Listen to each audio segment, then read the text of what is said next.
Hello everyone, welcome to my YouTube channel और आपका सभी का स्वागत है यहाँ पर।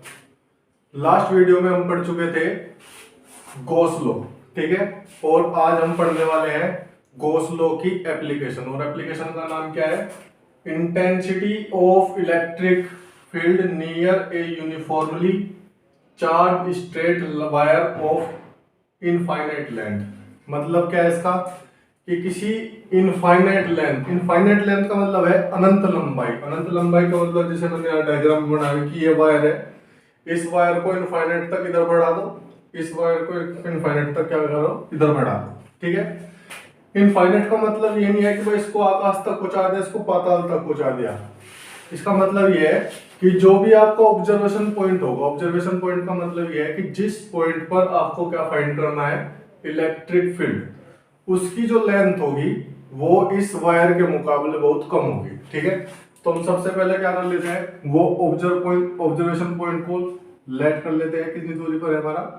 r डिस्टेंस पर है, और ये पॉइंट मान लिया हमने p, ठीक है। गॉस लॉ की एप्लीकेशन को सोल्व करने के लिए आपको 4 पॉइंट याद रखने हैं, ठीक है। ये 4 पॉइंट मैंने यहाँ लिखे हुए हैं। सबसे पहले क्या खींचना है आपको? उस वायर का गॉसियन पृष्ठ खींचना है, ठीक है। दूसरा पॉइंट क्या हमारा? उसके लिए क्या निकालनी है हमको? Charge density. तीसरे पॉइंट पर क्या करना है आपको? उसका इलेक्ट्रिक फ्लक्स निकालना है। और चौथे पॉइंट पर क्या करना है आपको? उसकी गॉस थ्योरम निकालनी है, ठीक है। तो हमारा क्या है क्वेश्चन कि इनफाइनाइट लेंथ वायर के लिए आपको क्या करना है? इंटेंसिटी फाइंड करनी है, ठीक है। उसके किसी भी पास में कोई एक पॉइंट ले लो, पॉइंट वो हमारा इधर भी हो सकता है, पॉइंट हमारा वो इधर भी हो सकता है, ठीक है। अब हमने क्या किया, एक वायर लिया जिसकी लेंथ है इनफाइनाइट तक, और उससे r डिस्टेंस तक क्या ले लिया हमने? p पॉइंट ले लिया, और इस p पॉइंट पर हमको क्या फाइंड करना है? इलेक्ट्रिक फील्ड इंटेंसिटी निकालनी है, ठीक है। और सबसे पहले बात करते हैं हम किसी गॉसियन पृष्ठ की। गॉसियन सरफेस, गॉसियन पृष्ठ लिख देता हूं मैं यहाँ पर। ये हमारा क्या? गॉसियन पृष्ठ, ठीक है। इस सरफेस पर हम क्या करना है? सरफेस खींचते हैं, और किसी भी स्ट्रेट वायर के लिए जो गॉसियन सरफेस होता है वो हमारा क्या होता है? सिलेंड्रिकल होता है। सिलेंड्रिकल का मतलब यहाँ पे क्यों लिया सिलेंड्रिकल, कि इस वायर के लिए अगर मैं कोई भी पॉइंट लूं जिस पॉइंट पर इलेक्ट्रिक फील्ड की वैल्यू क्या हो? सेम हो, ठीक है, हमारी कांस्टेंट होनी चाहिए। तो ऐसा सरफेस कौन सा होगा हमारा? ये होगा सिलेंड्रिकल सरफेस। और हम एक सिलेंडर खींच लेते हैं क्या, जो इस वायर से होकर जा रहा हो और जिसकी रेडियस कितनी हो? उस r के बराबर हो, ठीक है। तो वहां से हमने क्या खींच लिया? एक गॉसियन सरफेस खींच दिया, जो देखने में हमारा कैसा है? सिलेंड्रिकल है, ठीक है। जिसकी रेडियस कितनी है? जितनी इस वायर से इस पॉइंट की लेंथ होती है या रेडियस है, वही हमारी क्या होगी? इस सिलेंड्रिकल की रेडियस होगी, ठीक है। उसके बाद क्या करना है हमको कि जो रेडियस, अब इसकी लेंथ मान लो कि इस वायर की लेंथ हमने लेट कर ली कि इस वायर की लेंथ कितनी है? L है। जो इनफाइनाइट, जो सिलेंड्रिकल के अंदर है, जो इनफाइनाइट वायर का जो लेंथ लिया था हमने, उसमें हमारी जो इस सिलेंड्रिकल के अंदर की जो वायर है उसकी लेंथ हमने लेट कर ली, कितनी है हमारी? L है। इसका मतलब है कि जो सिलेंड्रिकल की हाइट है वो भी हमारी कितनी होगी? L के बराबर होगी, ठीक है। अब बात करते हैं हम जो सिलेंड्रिकल, जो हमारे डायग्राम बना हुआ है, इसके सरफेस की बात करते हैं। कितने सरफेस है हमारे पास? इसके 3 सरफेस है हमारे पास। जैसे मान को चलो ये मार्कर की बात करें, इसके कितने सरफेस है? एक सरफेस हमारा ये वाला होगा, एक सरफेस हमारा ये वाला होगा, और दूसरा सरफेस हमारा ये वाला होगा। तो हमारे पास इस सिलेंडर में 3 सरफेस है, ठीक है। तो हमें तीनों सरफेस पर एक एक पॉइंट लेट कर लेना है। एक सरफेस पर पॉइंट हम यहाँ पर लेट कर लेते हैं, दूसरा सरफेस हम यहाँ पर लेट कर लेते हैं, और तीसरा सरफेस हम यहाँ पर लेट कर लेते हैं, ठीक है। तो हम तीनों पॉइंट पर क्या दिखा सकते हैं कि इसका इलेक्ट्रिक फ्लक्स कितना होगा, तीनों पॉइंट पर निकाल लेंगे, ठीक है। अब हमने क्या किया, ये इसका गॉसियन सरफेस जो है खींच लिया, और गॉसियन सरफेस खींचने के लिए इस पर वायर पर हमने क्या किया? पॉजिटिव चार्ज डिस्ट्रीब्यूट करा दिया। क्या करा दिया? पॉजिटिव चार्ज डिस्ट्रीब्यूट, ठीक है। तो इस पॉजिटिव चार्ज का डिस्ट्रीब्यूशन करने के बाद जो इलेक्ट्रिक फील्ड होगा हमारा, वो हम उसकी डायरेक्शन पता लगा सकते हैं। और हमने पढ़ा भी है कि किसी भी पॉजिटिव चार्ज के लिए जो इलेक्ट्रिक फील्ड होता है वो क्या होता है? आउटवर्ड होता है हमारा, ठीक है। तो हमारा गॉसियन सरफेस हो गया। दूसरे पॉइंट पर क्या निकालना है हमको, चार्ज डेंसिटी। अगर हमें एल लेंथ का वायर दिया हुआ है तो एल लेंथ के वायर के लिए जो चार्ज डेंसिटी होती है वो होती है हमारी कितनी, लैम्डा। और लैम्डा बराबर होता है हमारा कितना, Q अपॉन L। ठीक है, और यहां से हम फाइंड कर लेते हैं Q की वैल्यू। Q बराबर आ जाएगा हमारा कितना, लैम्डा L, और इसको मान लेते हैं इक्वेशन नंबर फर्स्ट। ठीक है, हमारी चार्ज डेंसिटी भी हो गया। थर्ड पॉइंट पे क्या निकालना हमें, इलेक्ट्रिक फ्लक्स। और इलेक्ट्रिक फ्लक्स हम कितने पॉइंट पे निकालेंगे, एक पॉइंट, दो पॉइंट, तीसरा पॉइंट। ठीक है, तीनों पॉइंट पर क्या निकाल लेंगे हम, इलेक्ट्रिक फ्लक्स। ठीक है, इलेक्ट्रिक फ्लक्स निकालने के लिए जो हमारा फॉर्मूला होता है phi is equal to E dot D A. D A क्यों लिया हमने, क्योंकि हमने सरफेस का एक छोटा सा एलिमेंट यहाँ पे लिया, इस सरफेस का छोटा एलिमेंट यहाँ पे लिया और इस सरफेस का छोटा एलिमेंट यहाँ पे लिया, तो इसका फ्लक्स भी कितना होगा, छोटा होगा। और पूरे का निकालने के लिए हम क्या करेंगे, φ1 प्लस φ2 प्लस φ3 तीनों को क्या कर देंगे, ऐड कर देंगे। ठीक है, तो हम यहाँ पर देखते हैं, इसका डॉट प्रोडक्ट हटाएंगे पहले, तो ये आ जाएगा हमारा E D A cos theta.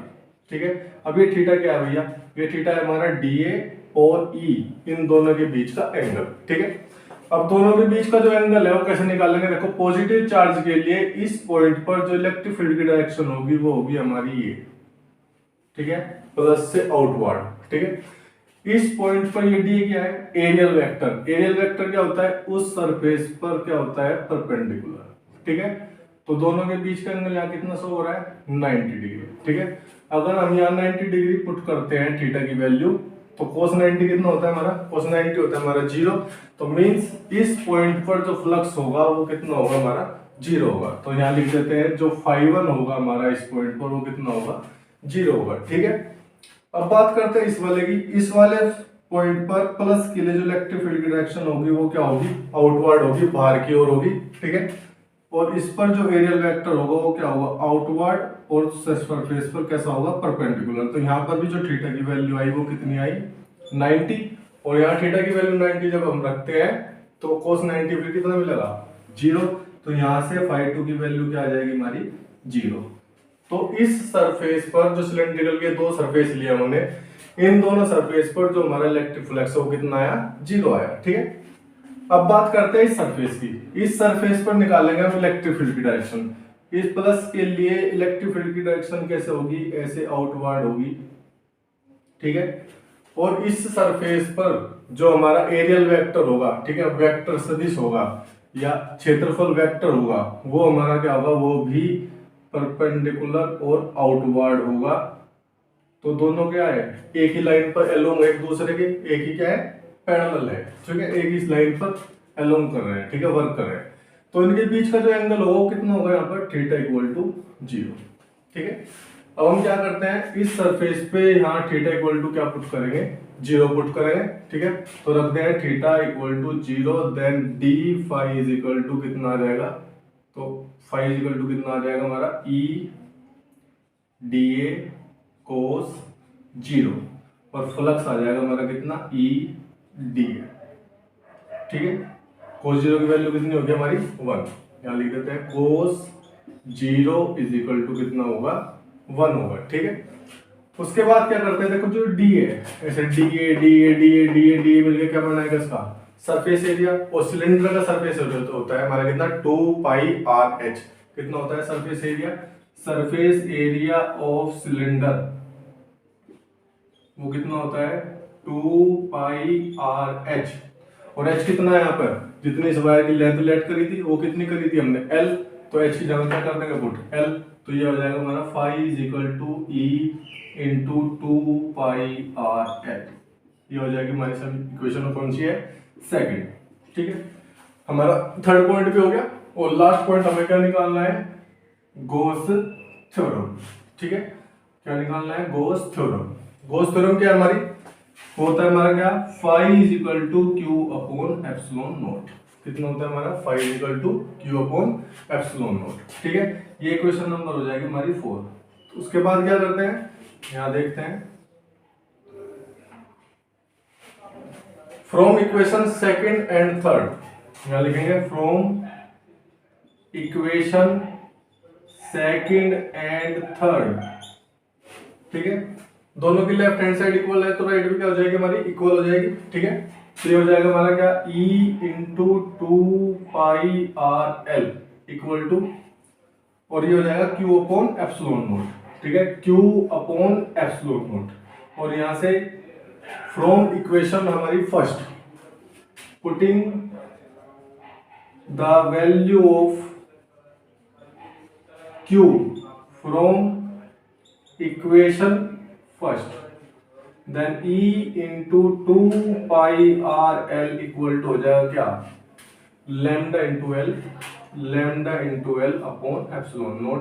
और यहां से एल से एल कट जाएगा भाई, तो E की वैल्यू कितनी आ जाएगी, lambda upon 2πr epsilon note. ये आ जाएगा हमारा क्या, कि स्ट्रेट जो इनफाइनाइट वायर है उससे r डिस्टेंस p पॉइंट पर जो इलेक्ट्रिक फील्ड इंटेंसिटी होगी वो कितनी होगी हमारी, lambda upon 2πr epsilon naught, ठीक है। अगर हम इस इक्वेशन को देखते हैं कि जो E है वो इनवर्सली प्रोपोर्शनल है हमारे किसके, R के, E इनवर्सली प्रोपोर्शनल है R के। इसका मतलब क्या है कि जैसे जैसे आप इस लेंथ को इंक्रीज करते चले जाओगे तो E की वैल्यू क्या होती चली जाएगी हमारी, डिक्रीज होती चली जाएगी, ठीक है। तो ये था हमारा क्या, intensity of electric field near A uniformly charge straight wire. ये जो हमारा स्ट्रेट वायर है जिसको हमने क्या किया हुआ है, चार्ज किया हुआ है, उसके पास में एक पॉइंट है, उस पॉइंट पर इलेक्ट्रिक फील्ड इंटेंसिटी कितनी होगी, और वो होगी हमारी कितनी, E is equal to lambda upon 2πr epsilon naught, ठीक है। तो इसका स्क्रीनशॉट ले लो एक बार।